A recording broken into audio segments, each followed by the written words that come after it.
Un duel cu Eric Abidal.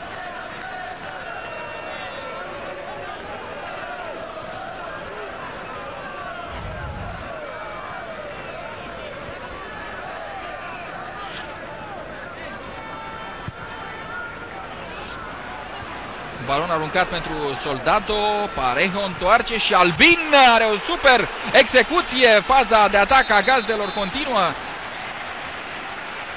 Ce șut și ce șansă de gol a avut Getafe în minutul 12. Extraordinară execuție. Îl vedem pe Soldado, însă Albin a fost cel care a expediat acest șut senzațional. Super execuție a lui Albin. Iată-l pe Victor Valdez, admira traiectoria balonului, nu avea ce altceva să facă la această execuție a uruguaianului Juan Angel Albin. Acum pasează pentru fundașul stânga Mane, centrarea lui Mane. Balonul ajunge la Adrian González. González, o nouă centrare și reluare senzațională a lui Soldado. Piqué respinge în afara terenului. Super reluare a lui Roberto Soldado.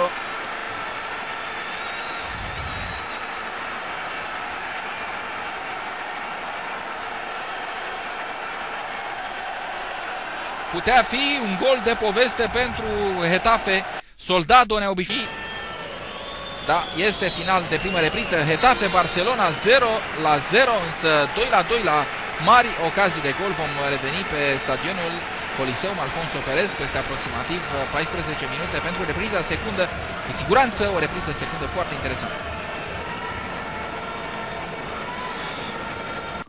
Se protejeze, însă din poziția pe care o are la această reluare mijlocașul din Mali, nu pare să fie vorba de așa ceva. Iată-l pe Pedro Leon, mai are o șansă, acum însă nu de la 25 de metri, ci de la vreo 18 metri de poarta lui Victor Valdez. Șansă bună pentru Getafe. Pedro Leon, balon deviat, va fi corner.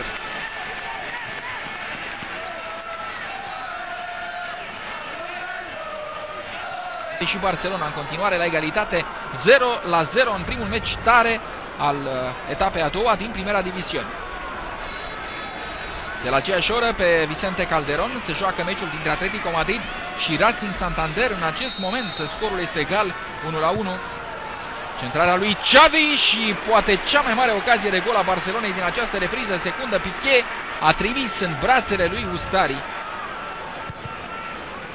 A prins gustul golului Gerard Piqué după ce a marcat ale lui Messi din preliminările campionatului mondial, că văd cât valorează Messi când nu îi are alături de el pe Iniesta și Xavi. Messi acum pasează pentru Abidal, o balon la Ibrahimovic. Ce șansă are Barcelona și cum știe să o fructifice Zlatan Ibrahimovic în minutul 66. Barça preia conducerea în duelul cu Getafe și abia la această reușită ne-am dat seama cât de mulți fani are Barcelona în zona metropolitană Madrid, acolo unde se află Getafe. O întreagă peluză cu susținătorii ai catalanilor.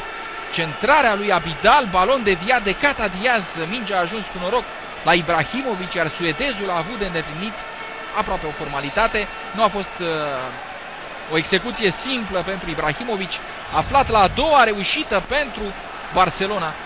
După cea din meciul cu Sporting Gijón iese Puyol, în locul său va intra Dani Alves. Cu siguranță nu s-a simțit confortabil Puyol ca fundaș dreapta. A fost modificare și la argentinianului. Iată-l continuând faza cu pasă pentru Ibrahimovic. Ibrahimovic în spate la Iniesta. Și a reușit să prindă Ustari. Iniesta, ce ar fi însemnat pentru el un gol acum la revenirea după o perioadă atât de lungă de absență. Cu siguranță lasă liber jocul însă arbitrul Litural de González și bine face, pentru că este o poziție bună de atac pentru Barcelona. Centrala lui Dani Alves. Ibrahimovic recentrează și Messi reușește să marcheze cu capul în minutul 80 al confruntării de pe Coliseum. Alfonso Perez, Messi. Minutul 80 rezolvă soarta acestui joc. cu o execuție extraordinară. Aplauze la scenă deschisă pentru Lionel Messi.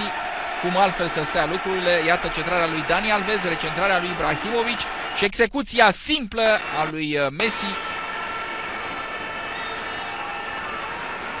Superb! Superbă combinație. Un brazilian, un suedez și un argentinian au adus golul 2 Barcelonei. O combinație între cei trei, finalizată de Lionel Messi cu 10 minute înainte de final. Barcelona conduce în deplasare.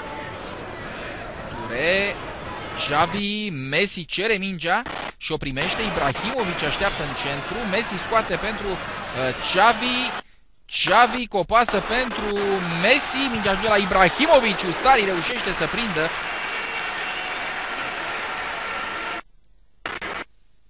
Oare cine va putea să oprească pe Barcelona când îi va avea pe teren în același timp pe Xavi, Iniesta, Ibrahimovic, Messi și Andri?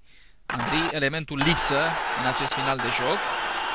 Rezervă, odihnit de Guardiola după ce a jucat ca titular pentru Franța împotriva României și Serbiei în ambele partide. Andri a marcat câte un gol.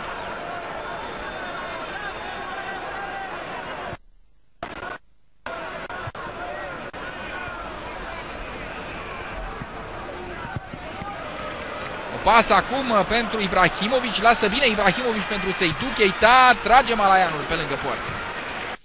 2 minute de prelungire pentru această partidă, pentru această repriză secundă, 2 minute de chin pentru jucătorii lui Getafe. Clar depășiți în această repriză Barcelona, diferența este una uriașă. Uneori banii nu contează, însă în alte cazuri, da. Final de joc, Barcelona se impune la Getafe cu 2-0. Ibrahimovic a deschis scorul în minutul 66, Messi l-a majorat în minutul 80. Barça are 6 puncte după 2 etape în primera diviziune. Sunt George Dobre. Rămâneți pe DigiSport pentru Fanatic Show, unde vă așteaptă Horia Ivanovic. Veți vedea o mulțime de goluri și de faze spectaculoase și de reacții interesante.